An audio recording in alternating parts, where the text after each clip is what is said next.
nós, todos nós, somos quem nós somos porque nós já passamos por tudo o que nós passamos.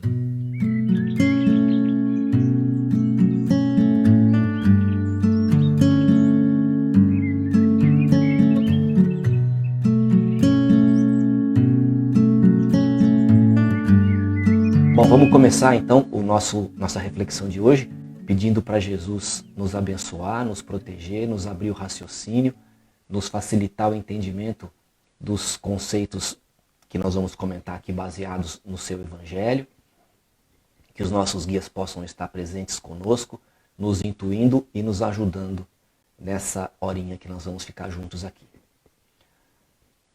Bom, nós vamos falar então sobre se é lícito ao homem abrandar as suas provas.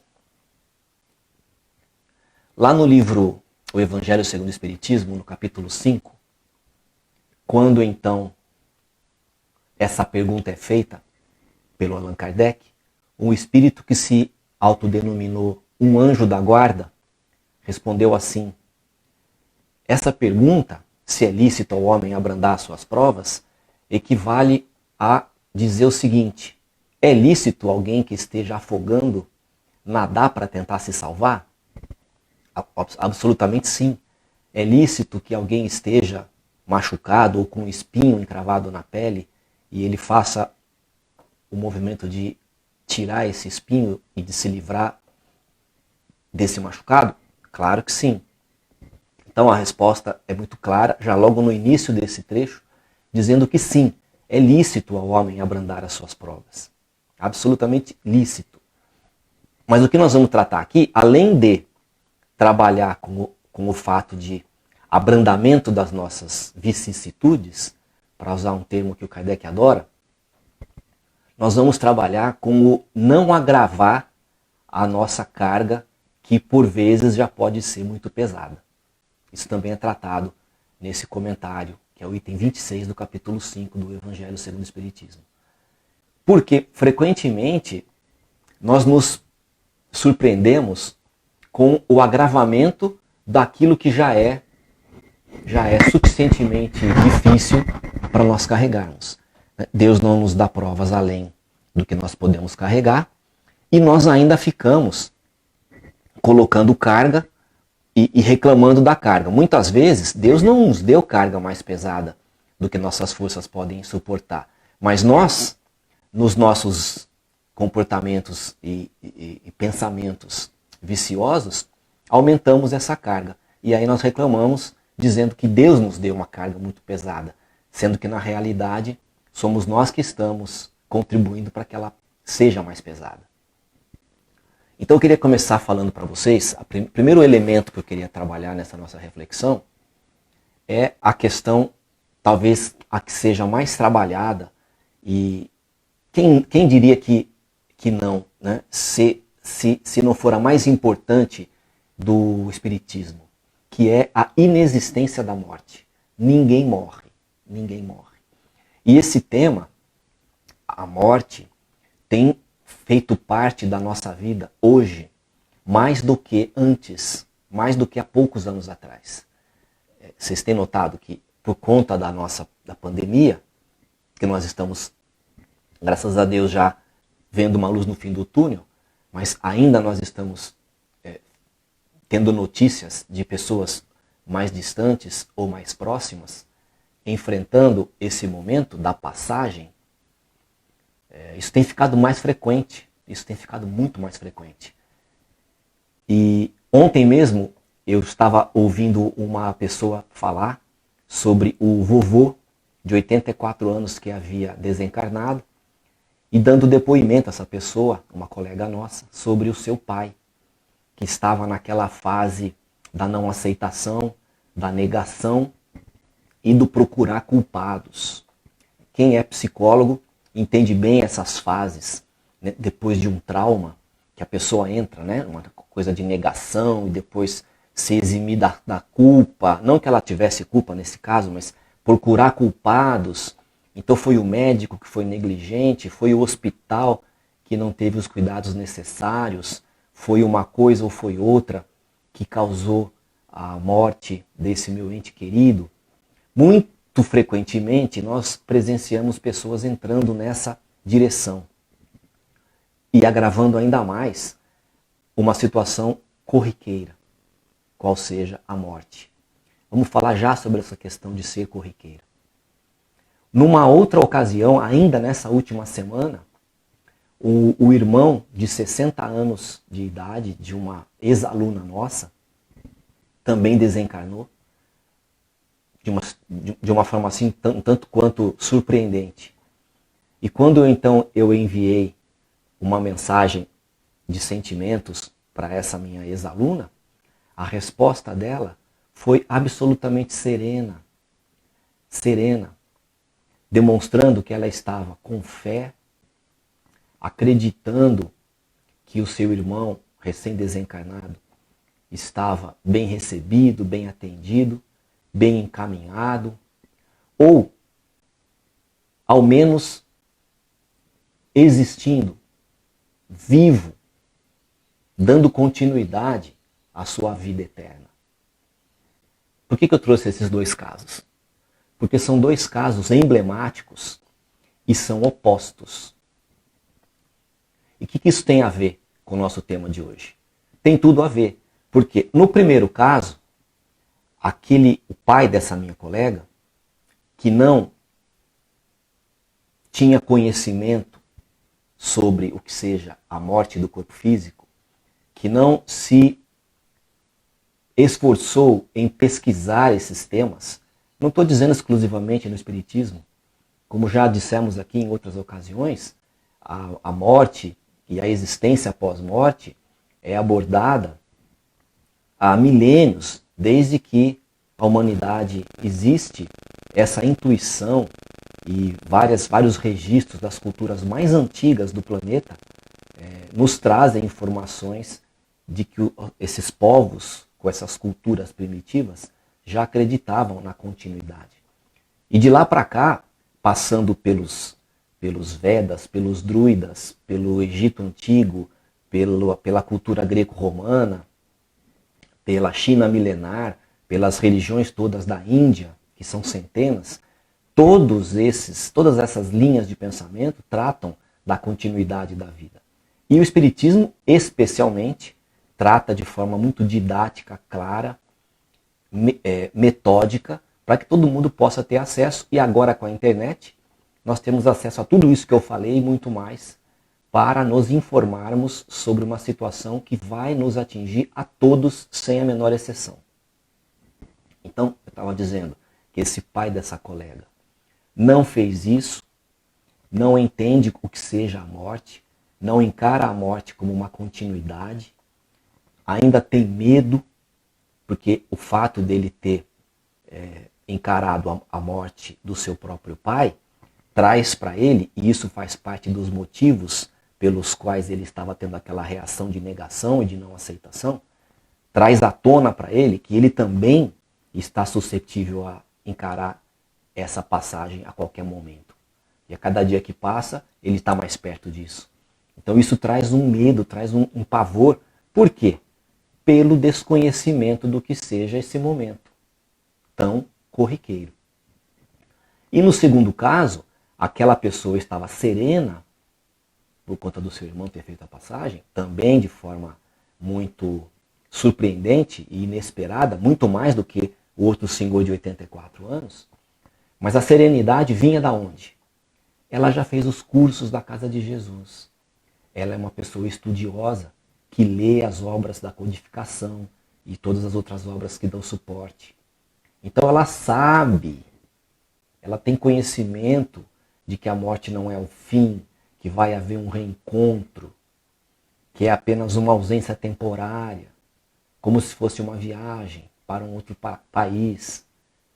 Então, isso traz uma serenidade, uma aceitação e uma facilidade de se enfrentar esse elemento da nossa vida, que faz toda a diferença. Então, o primeiro elemento que eu queria trazer para essa nossa reflexão dessa manhã é esse. Ninguém morre, pessoal. Ninguém morre. Ninguém morre. Então, por que eu disse que é um fato corriqueiro? Existe Existe um site que eu vou colocar aqui para vocês pesquisarem depois, a hora que vocês quiserem, que é um site de estatística mundial. Tá vendo ali? Eu coloquei ali agora, Worldometer. Quando vocês clicam lá, vem um monte de estatística, mas a primeira página traz a população mundial, nascimentos esse ano, nascimentos só hoje, mortes este ano, mortes hoje, a diferença entre os nascimentos e o número de mortes esse ano e hoje. E por que eu estou dizendo que esse site é especialmente importante? Porque ele traz aqui mortes hoje. O dia hoje começou lá no meridiano, os países que já estão aí, para nós aqui, são 9 horas. Para os países que já começaram, talvez aí seja 9 horas da noite. Não é isso? Então já estamos aí com um dia correndo. Houveram já 61.840 mortes. E o número não para, tá? Enquanto eu falo aqui para vocês, o número está avançando. Isso significa que, enquanto nós conversamos, muitas pessoas estão desencarnando. Entre o momento em que nós começamos a falar aqui, começamos a conversar, até o momento em que nós dissermos bom domingo, até a semana que vem, cerca de 7.000 pessoas terão desencarnado. Só nessa horinha, se eu não cometi um erro de conta. Então, só hoje, 61.900 agora pessoas desencarnaram. Isso nos faz perceber que é um fato muito corriqueiro. A todo instante acontece. Não só a doutrina espírita, mas todas as religiões, todas as filosofias deveriam se importar, se não se importam, com o fato de trazer um alento, trazer uma preparação para aqueles estudiosos que se propõem a se debruçar sobre o tema, de modo a trazer esse conforto, essa esperança com relação à morte. Porque a morte é absolutamente inevitável. É a maior certeza que todo ser humano tem, que é que vai desencarnar. Então, para começar a nossa reflexão, esse talvez seja o mais importante elemento que nós precisamos fazer descer do cérebro para o coração. O que significa isso? Não só saber que a morte é uma coisa corriqueira, não só saber que a morte não existe, que é uma passagem, mas sentir isso tudo. Sentir isso tudo. Isso faz toda a diferença. Toda a diferença. Nós caminhamos para esse momento, nós já passamos por ele, como nós estudamos na nossa doutrina, inúmeras vezes,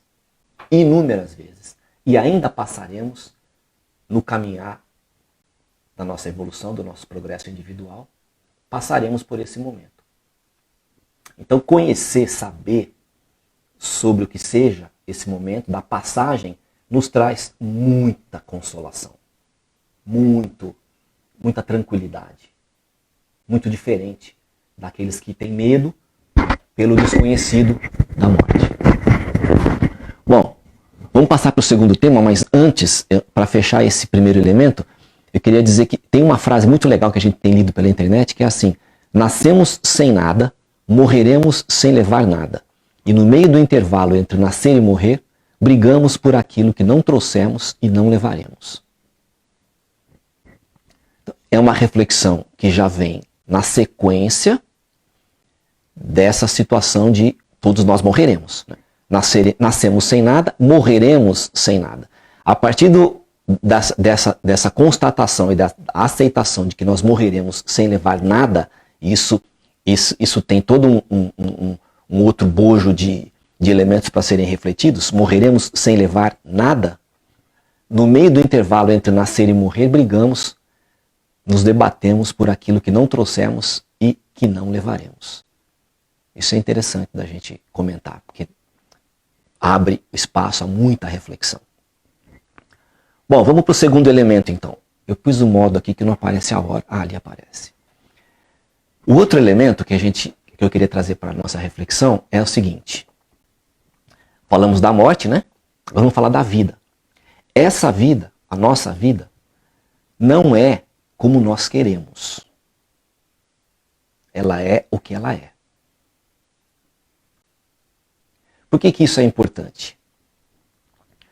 Porque muitos de nós nós todos, às vezes nos distraímos e pensamos iludidamente que a vida deveria ser um mar de rosas. Os aborrecimentos nos incomodam demais. As situações que a vida nos apresenta nos trazem abatimento. A pandemia, então, nos deixou quase loucos. E nós não gostaríamos que a vida fosse assim. Nós gostaríamos que ela não fosse uma vida com vicissitudes, usando de novo o termo que Allan Kardec gosta.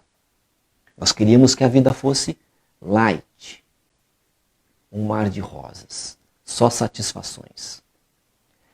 Esse desejo e a ilusão de que isso é possível nos traz um elemento de desconforto, de não aceitação, de angústia e de ansiedade. Porque a gente fica ansiando pela felicidade, aquela felicidade ilusória, e nós não conseguimos vislumbrar a possibilidade do atingimento dessa felicidade a curto prazo. Nós aprendemos na nossa doutrina que a felicidade possível na Terra é relativa ao nosso grau de progresso. Ah, você está dizendo que é impossível ser feliz na Terra? Não é bem assim.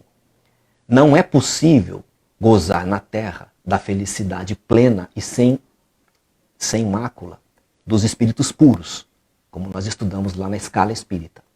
Os espíritos puros são felizes no mais alto grau e constantemente, sem mácula.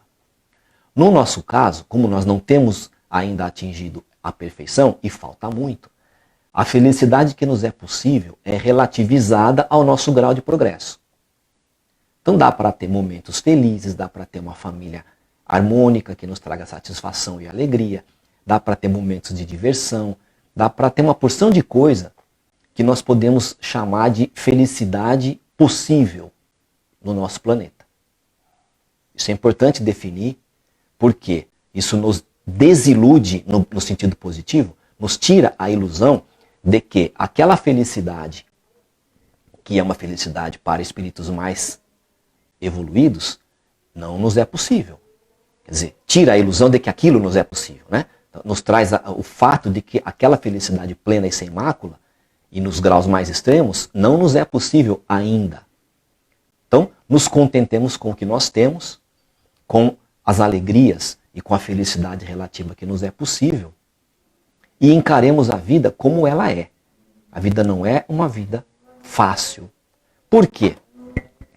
De novo, nós aprendemos na nossa doutrina, lá no capítulo 3 do Evangelho segundo o Espiritismo, mais especificamente, e nas perguntas sobre a escala espírita e a progressão dos mundos no Livro dos Espíritos, que o nosso planeta é um mundo de provas e expiações, e que para o mundo de provas e expiações, vêm aqueles que precisam passar por provas e expiações para aprender, em contato com essas lições, aquilo que ainda necessita. Isso é uma boa notícia, porque nós estamos tendo a oportunidade que nos é a mais adequada para a nossa evolução. Então nós estamos numa vida que é a melhor possível. Como você está falando isso, Marquinho? Como minha vida pode ser? Como minha vida é a melhor possível se ela é cheia de problemas? Sim, mas é essa vida cheia de problemas que nos é a mais adequada e que é a melhor para o nosso momento.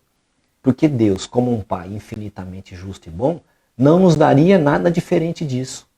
Nós não estamos passando pela vida que nós estamos passando, por mais difícil que ela possa ser, sem que isso tenha um objetivo muito justo, baseado na justiça infinita de Deus.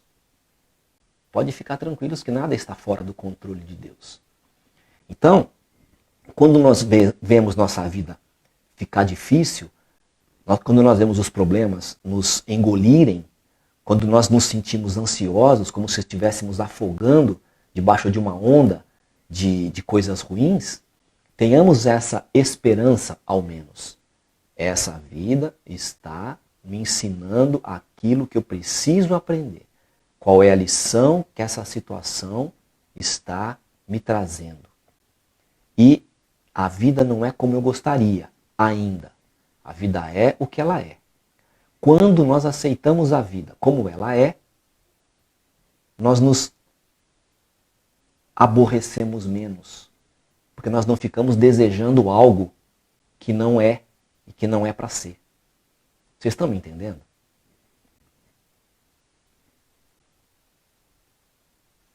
A Elaine está dizendo, procure enxergar como oportunidades. Exatamente, Elaine.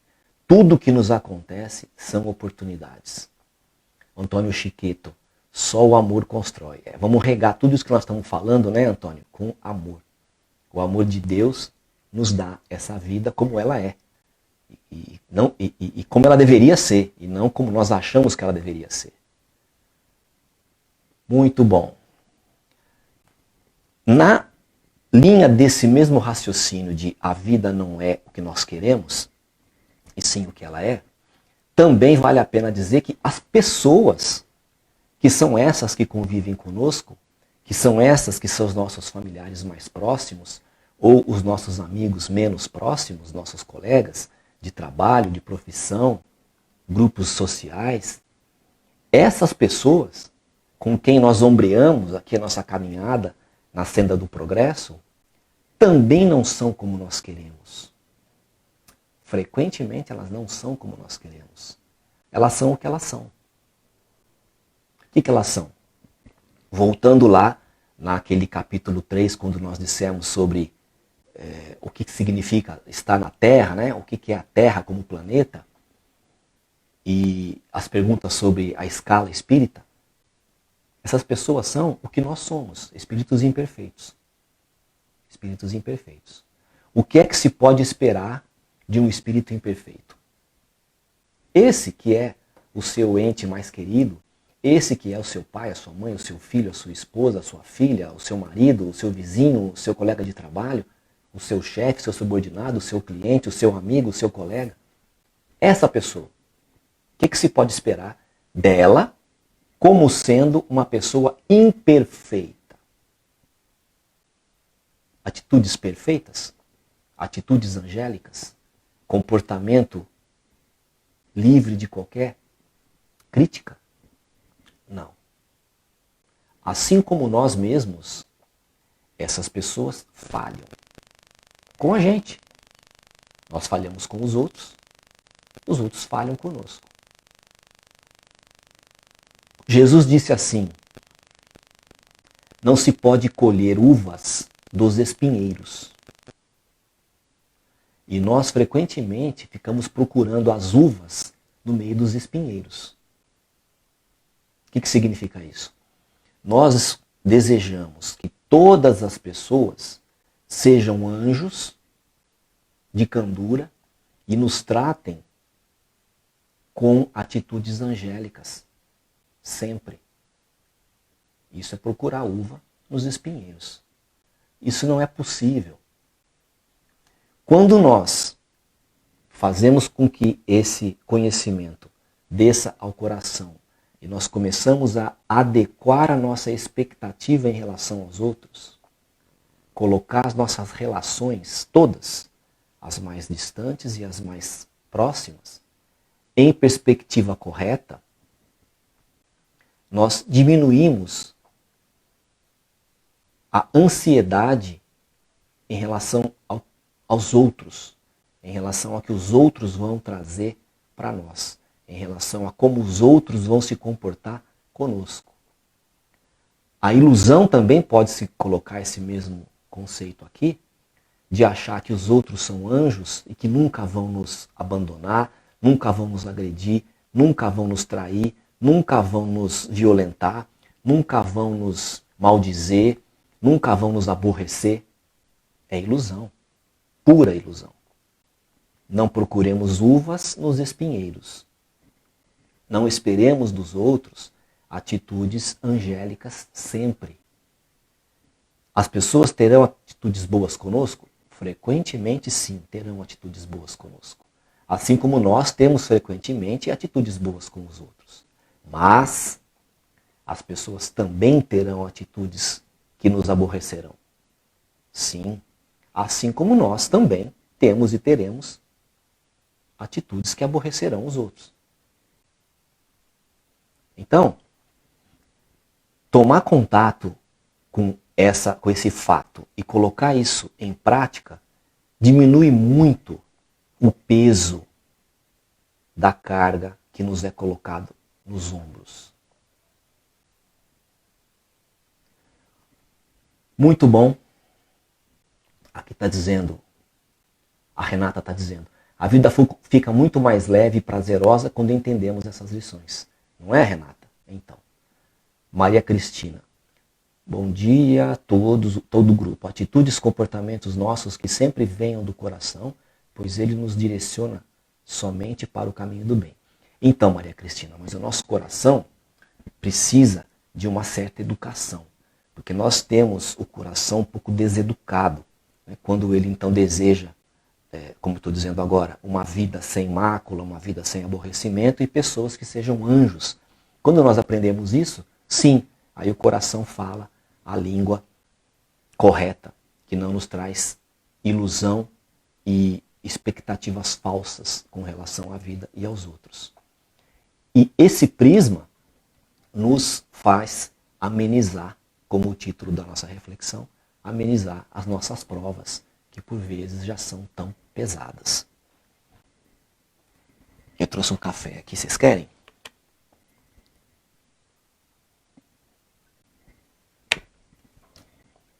Leninha, você chegou atrasada, eu já mandei os parabéns para você hoje, viu? Bom, outro elemento importante para a gente considerar é o seguinte. Nós, todos nós, somos quem nós somos porque nós já passamos por tudo o que nós passamos. O que significa isso? Se o que eu falei até agora nos traz, de certo modo, alguma preocupação pelo fato de nós ainda não termos conquistado um alto grau de evolução, e nós começamos a nos sentir mal por conta disso, nos sentir com baixa autoestima, aqui vem o contraponto. Nós somos o que nós somos porque nós já passamos pelo que nós já passamos. Então, na mesma bibliografia que eu citei agora há pouco, nós vemos também que a Terra já foi um planeta primitivo, abrigo de espíritos que se relacionavam entre si com a base do instinto quase que exclusivamente. A violência era muito mais frequente. Nossa, Marquinho, mais ainda? Sim, muito mais. A vida primitiva, a gente não lembra por uma bênção de Deus, mas era uma vida muito pior do que a que nós temos hoje. Não tinha internet, não tinha smartphone, não tinha live de domingo de manhã, não tinha carro, avião, não tinha conforto, não tinha segurança, não tinha nada. Era uma vida primitiva, não tinha nada do que nós temos hoje. Tinha a condição necessária para o nosso aprendizado da época. Porque como disse, e repito, e repetirei ainda, Deus é infinitamente justo e bom. E dava para nós naquela ocasião, naquelas ocasiões, naquelas encarnações primitivas, situações adequadas ao nosso primitivismo.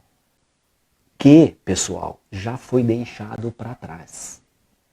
Então, o primitivismo nosso, como seres primitivos, o primitivismo do nosso mundo como um mundo primitivo já ficou para trás.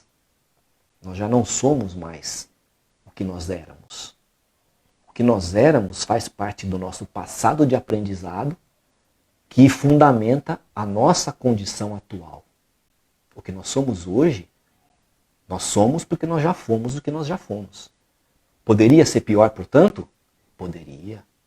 Poderia ser muito pior. E isso nos faz pensar no seguinte: poxa, se eu sou o que eu sou, porque eu já passei pelo que eu já passei, olha que interessante. No futuro, eu serei o que eu serei, porque seremos todos, porque estamos passando pelo que nós estamos passando. Não é? Se nós somos o que nós somos, estruturados pelo que nós passamos lá para trás, hoje nós estamos estruturando o que nós seremos lá na frente. Ah, mas isso é muito básico. É, mas para muitos de nós, demora para descer daqui para cá. Nós sabemos, mas não agimos. Porque essa aceitação e a vivência dessa realidade nos traz sentimento de adequação. Diminui a ansiedade. Nós já caminhamos. Sim, estamos ainda mais próximos da origem do que do fim da caminhada. Mas já estamos caminhando. Ninguém chega ao fim da caminhada sem dar os primeiros passos. E nós já demos. Nós já estamos caminhando. Nós estamos aí em vias de nos transformarmos, cada um de nós na sua individualidade, em espíritos numa situação de regeneração. E não mais na imperfeição que nós temos vivenciado nas últimas várias vidas. Nós estamos nos transformando. A humanidade está se transformando. Estamos estruturando, portanto, o que nós seremos no futuro.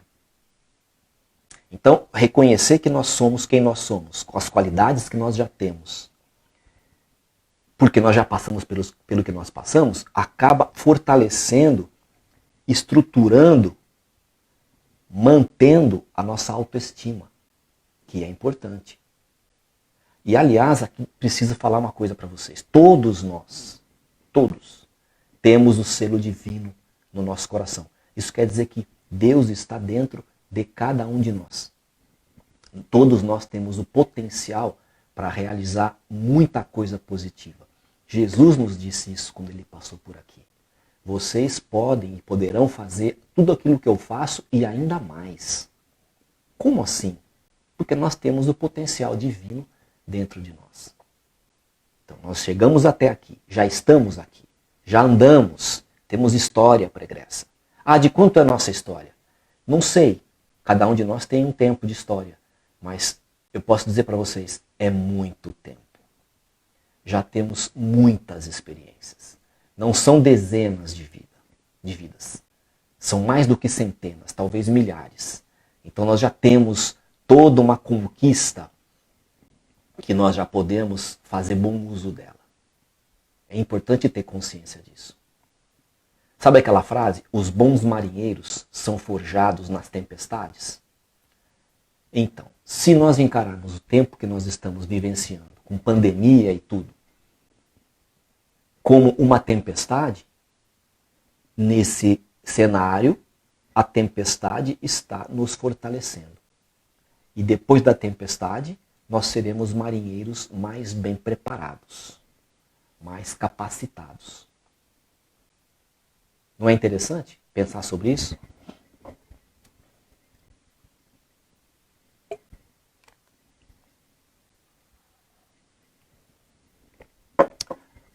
Um outro elemento para a gente considerar nessa nossa reflexão, eu trouxe alguns elementos, tá, pessoal? Porque, deixa eu fazer um parênteses aqui. Devia ter falado isso no começo, mas vamos lá, vamos agora.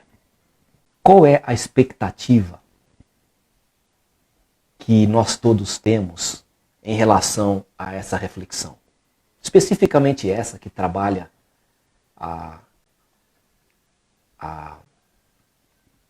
o fato de deixarmos mais leves nossas provas, né? O que nós podemos fazer para isso? Qual é a expectativa? A minha expectativa com relação a todos nós aqui que estamos estudando isso. Que nós saiamos daqui não com receita de bolo, mas com alguns elementos de avaliação para melhorar a nossa conduta, o nosso bem-estar, a nossa vida. Essa é a expectativa. Aliás, essa é a expectativa de todos nós quando nós trazemos aqui o nosso evangelho de todo domingo. Além de passarmos uma hora falando sobre coisas de Deus, de Jesus, do evangelho, portanto, uma hora prazerosa. A expectativa maior não é que nós tenhamos simplesmente um momento gostoso, mas que nós tenhamos, a partir daqui, elementos para nos auxiliar na próxima semana, nos próximos dias, meses e anos da nossa vida. Essa é a expectativa nossa. Espero que vocês dividam comigo essa mesma expectativa, tá bom? Então vamos continuar. Um outro elemento que a gente pode considerar para nos ajudar a carregar o fardo da nossa vida é o seguinte: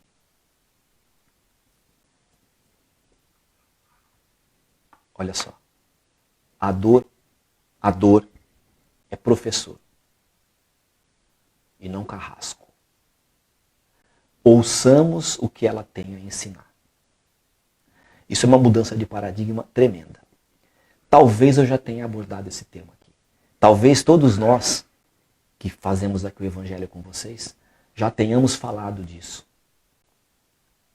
Mas nem todos nós já conseguimos encarar a dor como professor. Nós ainda, eu digo por nós que falamos temos essa dificuldade, que dirá todos nós juntos, né? O conjunto de nós, né? Qual é a média? Todos nós aqui na média encaramos a dor como professor ou a dor como carrasco? Na média eu acho que a gente está mais para o carrasco do que para o professor. Salvo alguns de vocês que já possam estar mais adiantados nesse aspecto, me desculpem, mas eu ainda posso dizer por mim, ainda vejo frequentemente a dor como carrasco e não como professor. E a dor tem a nos ensinar. Então, lá no capítulo 9 do Evangelho segundo o Espiritismo, tem uma frase no capítulo 7, no item 7, que é assim: a dor é uma bênção que Deus envia aos seus eleitos. Hã? A dor é uma bênção? E que Deus envia a seus eleitos? Que papo é esse de eleitos? Deus nos elegeu como seus filhos aptos a receberem o professor que se chama dor. E nos enviou como eleitos para essa escola de aprendizado um professor ou vários professores que ensinam matérias difíceis. Então nós somos eleitos por Deus para estarmos nessa escola abençoada, cujos professores têm lições difíceis de serem aprendidas. Que lições? Lições que nós chamamos de dor. E aí o Espírito continua lá no capítulo 9. Não vos aflijais, pois quando sofrerdes, sede pacientes. Esse trecho está nesse item 7 do capítulo 9. O título é A Paciência. Paciência. Enquanto eu me sinto angustiado, aflito, paciência. Isso também passa. Como disse Maria, mãe de Jesus, para Chico Xavier, através de Emmanuel. Isso também passa. Paciência. Se nós conseguirmos olhar para a dor como professor, pessoal, não tem milagre, né? Nós não vamos ser ingênuos de achar que depois dessa reflexão e que depois da gente pensar sobre isso e pesquisar lá o capítulo 9 do Evangelho, nós vamos estar, de repente, num passe de mágica, aptos a ver todas as dores com o maior otimismo do mundo. Oba, que legal! Estou passando por um momento super dolorido e estou contente. Não estou dizendo isso, não é essa a proposta. É claro que a dor vai continuar doendo. É claro que o incômodo ainda vai continuar sendo um incômodo. Mas nós vemos uma luz no fim do túnel, no mínimo. Quando eu vejo que tudo isso que me incomoda, e sim me incomoda, está aqui não por uma razão injusta, não sem razão de ser, e sim porque eu sou um eleito de Deus, apto a receber essa lição, e se a lição é difícil, Deus me considerou então capaz de receber essa lição, muda um pouco, e aos poucos, cada vez mais, a maneira como eu olho para essa dor, para esse momento de dificuldade. E ouvir o que essa dor tem a nos ensinar, né? Ouvir o que essa lição tem a nos ensinar, ouvir o que o professor está querendo nos dizer. Por que está doendo? Será que não é uma vaidade? Será que não é o orgulho ferido? Esse é o recado.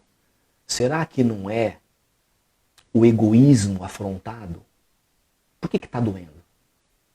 Não é? Quer ver um exemplo? A pessoa X não quis ficar mais comigo. Pode ser uma esposa, um marido, um namorado, uma namorada, uma noiva, um noivo, um filho que sai de casa, ou um papai, uma mamãe, um vovô que desencarnou. Isso está doendo. Claro, naturalmente. Naturalmente. E eu não quero que essa pessoa vá embora. Eu não quero que o vovô morra. Eu não quero que meu filho saia de casa. Eu não quero que meu cônjuge se despeça de mim. Não quero nada disso. Por quê? Não vai parar de doer. Mas se eu começar a entender que cada um tem o direito de seguir o seu próprio caminho, seja esse caminho uma escolha deliberada ou uma desencarnação, eu liberto. Isso dói menos. É claro que vai me incomodar a ausência, mas se eu exerço o amor no seu mais alto grau, na pureza, o amor que Jesus nos exemplificou, eu liberto. Ah, o filho vai sair de casa? Eu vou ficar sozinho? Seja feliz. Ah, o amigo ou o cônjuge está me abandonando? É essa a sua escolha? Seja feliz. Minha vida segue. Sua vida segue. Ah, o vovô, o papai, a mamãe, a vovó está desencarnando? Seja bem recebido no plano espiritual. Seja feliz. Minha vida segue. Então, por que dói? Eu quero que você fique comigo, por quê? Porque eu estou me importando comigo mais do que com você. E eu não quero sofrer a sua ausência, portanto eu estou traduzindo o meu sentimento, a minha dor, por um egoísmo escondido por trás da dor. Vocês estão me entendendo quando eu digo ouça o que a dor tem para nos ensinar? Então a dor é professor. Mas a dor é professor quando eu consigo aprender a lição. Senão eu repito de ano, né? Eu repito a matéria. Eu não sou aprovado.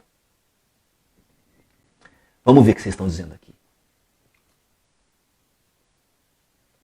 A Renata está dizendo aqui assim. Eu estou aprendendo a entender como professora, apesar de muitas vezes ser muito intensa. Tenho praticado essa nova visão. Sim, Renata. É um processo, viu? Você tem toda a razão. É um processo. Essa aceitação, esse aprendizado de que a dor é professora é um processo. Começa com o raciocínio e depois aos poucos ela vai descendo para o coração. É isso mesmo. A Júlia Maria está dizendo, ao refletirmos sobre esses estudos, adquiro ferramentas para buscar aprimorar meus comportamentos, tentar melhorar como ser espiritual universal. Agradeço a todos que doam seus conhecimentos. É isso mesmo, Júlia. Isso que a gente traz aqui são ferramentas. E para buscar realmente o aprimoramento dos nossos comportamentos, das nossas reações frente às vicissitudes da vida. Tentar melhorar como ser espiritual, espíritos eternos que somos. Muito bom. A Analina está dizendo, a dor pode ser entendida como um despertador, ou seja, algo que precisa ser modificado. Sim, um professor é uma boa interpretação, um despertador também, né? Porque se vem, né, Analina? Se vem como despertador é porque está tocando na minha cabeceira o despertador, né? Se eu estou ouvindo o despertador tocar, é porque ele é para mim. Né? Eu preciso acordar. Então você tem razão. Ele pode ser um despertador, sim. E ser feliz é uma escolha e um grande aprendizado. Sim, são várias escolhas, né, que nos vão trazendo a conquista da felicidade.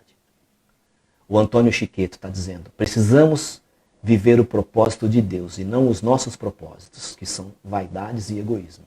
Isso é uma boa conclusão, viu, Antônio? É isso mesmo. Deus quer para nós o que é melhor para nós.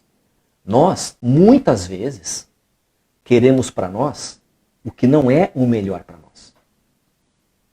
Nós queremos para nós o que nem sempre é o melhor para nós. Nós queremos o mais fácil, o mais prazeroso, o que nos traz menos preocupação, menos aborrecimento. E às vezes é disso que nós precisamos. E Deus sabe. Então Ele nos manda o que nos é melhor. Você tem toda a razão. Legal, Rita, tá gostando? Ok. Temos ainda 10 minutinhos. Então, eu vou pular esse aqui. Aqui, esse aqui eu queria chegar. Estamos falando de Deus, né? O Antônio Chiqueto aqui trouxe o assunto de o propósito de Deus. Então, pessoal, a gente vê aí na mídia, nas notícias do jornal, todos os jornais televisivos, pela internet, pelo smartphone, uma avalanche, e esse assunto é recorrente e precisa ser, uma avalanche de más notícias. Uma avalanche de notícias que nos trazem informações do ruim, do negativo. Que nos traz pessimismo, que nos angustia, que nos aflige. E eu quero repetir a frase de Jean-Yves Leloup, que diz assim: nós ouvimos o barulho do carvalho que cai quando ele é derrubado. Mas nós não ouvimos o barulho da floresta que cresce em silêncio. Nós precisamos estar atentos para as sementes de consciência que estão nascendo. Outro dia, lendo o jornal, eu me deparei com uma notícia e aí fui pesquisar sobre aquilo e percebi que não era uma novidade. A união entre crianças abandonadas e velhinhos esquecidos nos asilos. Existem algumas iniciativas em alguns países que estão trazendo a experiência e o carinho dos velhinhos para a carência das crianças e levando o carinho e a beleza da ingenuidade das crianças para junto dos velhinhos que estão abandonados. Olha que coisa interessante. É claro que para operacionalizar isso não é tão simples. Mas olha que consciência. Nós vivíamos até há pouco tempo com as duas realidades. Os velhinhos esquecidos nos asilos e as crianças órfãs e abandonadas. Hoje existe uma consciência que percebeu o óbvio. Já era óbvio. Sempre foi. Mas nós não havíamos percebido. E agora nós percebemos. Estão unindo os velhinhos com as crianças. Olha que coisa interessante. Não tem cara de um mundo de regeneração? E existem, a exemplo desse fato, outros tantos que representam essa consciência que nasce. Nessa frase de Jean-Yves Leloup que eu coloquei para vocês. Existe sim uma consciência que nasce. Tudo isso está compondo um cenário divino. Porque Deus, e esse é o elemento que eu queria trazer, nunca perdeu o controle do universo. Nada está descontrolado. Nada está sem direção. Mesmo que todos nos digam isso. As conversas pessimistas, alarmistas, as notícias do negativo e do ruim. É difícil nós mantermos os olhos abertos para o bom e para o belo no meio desse mar de pessoas e notícias nos trazendo só guerra, violência, roubo, assalto, crise política, crise econômica. É difícil, é um exercício e tanto. Mas Deus nunca perdeu o controle do universo. E Jesus, que dirige o nosso planeta em comunhão indescritível com o Criador, como define André Luiz e Emmanuel, uma comunhão indescritível, quer dizer, nós não conseguiríamos entender, descrever qual é o grau de comunhão que Jesus tem com Deus, como Espírito puro. E Jesus é o nosso governador planetário da Terra. Se Deus não perdeu o controle do universo dentro da sua infinita perfeição em todos os aspectos, e é óbvio que ele não perdeu, Jesus, por sua vez, nessa comunhão, também está perfeitamente no controle de tudo que acontece no nosso planeta. Então, pessoal, pode ficar tranquilo, que não tem nada fora do controle. É segunda onda, é terceira onda, é quarta onda, é desemprego, é crise em todos os aspectos. Crises no nosso âmbito pessoal, crise no âmbito social, mais macro. Mas é tudo lição, como nós estamos dizendo. Então, Deus nunca perdeu o controle do universo. E conhece a todos nós. Conhece cada necessidade. Conhece cada individualidade. E esse conhecimento é pessoal, é individualizado. É difícil para a gente entender isso quando a gente pensa em 8 bilhões de habitantes no planeta e mais todo o universo com todas as outras casas do Pai, com outros tantos habitantes.